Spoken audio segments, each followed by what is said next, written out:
Many books, good books. Most of his books was written for the purpose of outreach evangelism. That is, for people who do not know of a distinctive message. However, in 1977, he wrote a book for inreach. That is, to reach inside the church, because he saw some things taking place in the church that he could no longer hold his peace on. And he wrote a book called Creeping Compromise. You see this book in the Creeping Compromise.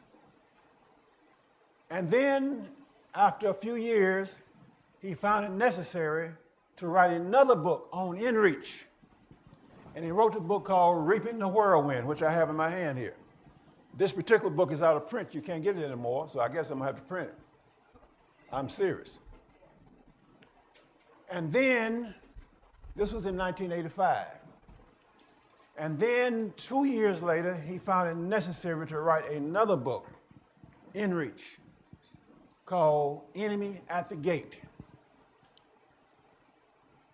Brothers and sisters, Joe Cruz recognized that the enemy had mounted an offensive against the church, and that now he was at the gate.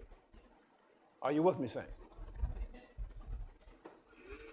Now, Joe Cruz fell from grace as a result of writing these books. Are you hearing me, saying? Joe Cruz fell from grace. He was no longer elect as well. As a matter of fact, his own board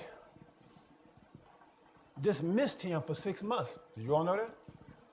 From his own ministry that he started. His own board dismissed him for 6 months, and then they reinstated him. They were saying he was going a little bit too far.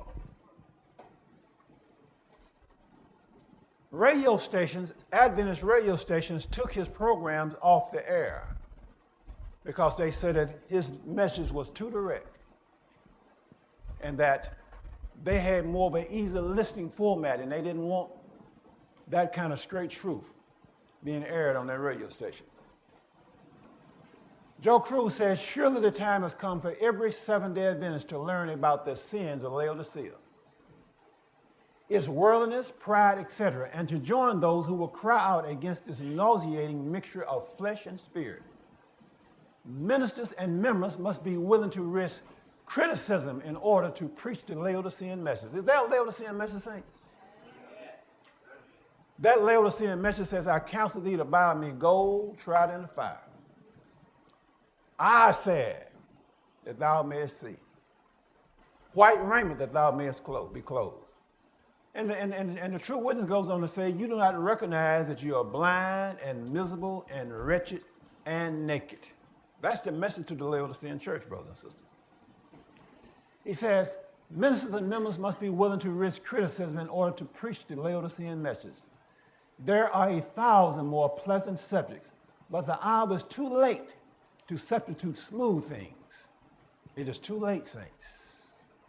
It is too late to substitute smooth things.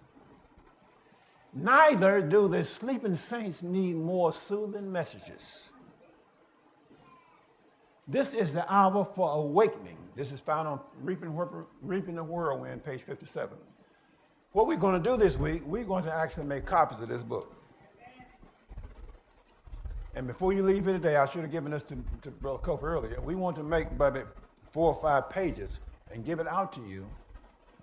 Then you need to read it before you come back tomorrow night. You know, when the old week of prayer, they used to have a reading before the minister got up and spoke. And they read from our literature, from the old heads that stood for the truth that was delivered to us. And it was to solidify the people into the doctrines that God has given us, saints.